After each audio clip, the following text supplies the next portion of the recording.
Japan আৰু ভাৰতৰ মাজত থকা দ্বিপাক্ষিক চুক্তিৰ ফলত ভাৰতৰ কি লাভালাভ হ'ব অসম আৰু উত্তৰ পূৰ্বাঞ্চলৰ বাবে কি এনেকুৱা ভাল খবৰ আহিল জাপানৰ প্ৰধানমন্ত্ৰীয়ে অসমৰ বাবে কি উপহাৰ দিয়াৰ কথা বা পৰিকল্পনা কৰিছে হায়দৰাবাদ হাউছত অনুষ্ঠিত হোৱা এই সন্মিলনত কি চুক্তি হ'ল কেইবাখনো চুক্তিত স্বাক্ষৰ হ'ল জাপান আৰু ভাৰতবৰ্ষৰ নমস্কাৰ প্ৰিয় দৰ্শক চাই আছে ডিবি নিউজ ইতিমধ্যে তিনিদিনীয়া ভ্ৰমণসূচীৰে জাপানৰ প্ৰধানমন্ত্ৰীয়ে ভাৰতবৰ্ষত প্ৰৱেশ কৰিছে আৰু ভাৰতবৰ্ষৰ জাপানৰ কেইবাটাও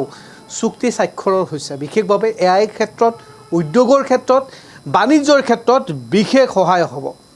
আৰু অসম আৰু উত্তৰ পূৰ্বাঞ্চলৰ বাবে বিশেষ আশাব্যঞ্জক খবৰো আহি পৰিছে আপোনালোকক এই ভিডিঅ'ৰ শেষত জনাম তাৰ পূৰ্বে জনাই লৈছোঁ ভাৰত আৰু জাপানৰ মাজত হোৱা কেইখনমান চুক্তিত কি আছিল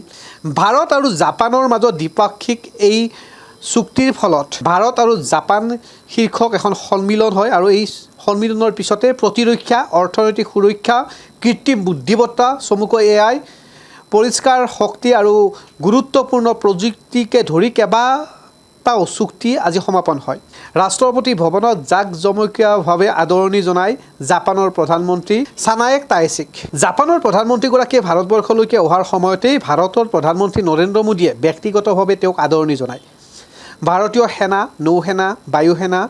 জোৱানসকলেও সামৰিক মৰ্যাদাৰে সন্মান জনায় ইয়াৰ উপৰিও জাপানৰ প্ৰধানমন্ত্ৰীগৰাকীয়ে বৈদেশিক পৰিক্ৰমা মন্ত্ৰী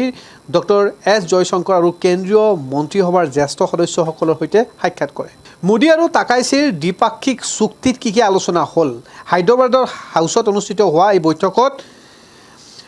বাণিজ্য বিনিয়োগ অৰ্থনৈতিক সুৰক্ষা শক্তি সহযোগিতা উদীয়মান প্ৰযুক্তি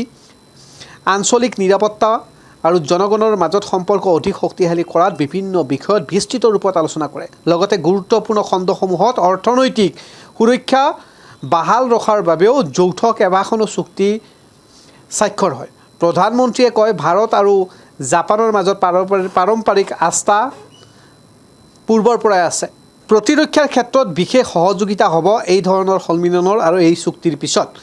ইয়াৰ উপৰিও দেশৰ প্ৰধানমন্ত্ৰী নৰেন্দ্ৰ মোদীয়ে কয় মেক ইন ইণ্ডিয়া উদ্যোগৰ অধীনত প্ৰতিৰক্ষা সঁজুলি উৎপাদনৰ সহযোগিতা বৃদ্ধি কৰা হ'ব জাপান আৰু ভাৰতৰ লগত মিলি নতুন আধুনিক প্ৰযুক্তিবিদ্যাৰ অগ্ৰগতিৰ লগে লগে কৃত্ৰিম বুদ্ধিমত্তাৰ ক্ষেত্ৰতো গভীৰ সিদ্ধান্ত গ্ৰহণ কৰে জাপানৰ প্ৰধানমন্ত্ৰী আৰু ভাৰতৰ প্ৰধানমন্ত্ৰীয়ে মিলি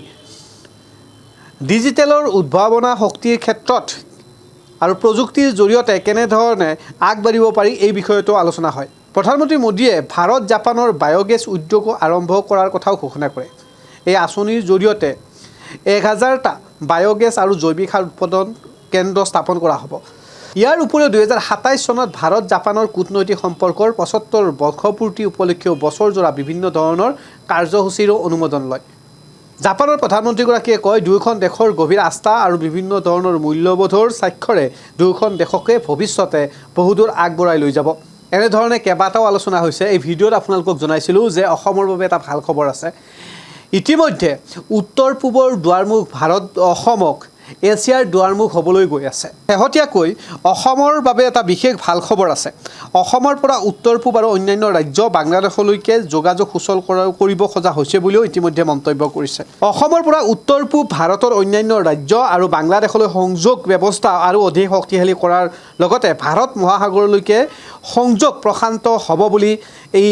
চুক্তিত আলোচনাও হৈছে ভাৰত জাপান শীৰ্ষক এই আলোচনা আৰু চুক্তিত অসমৰ বাবে এয়াও কিন্তু এটা ভাল খবৰ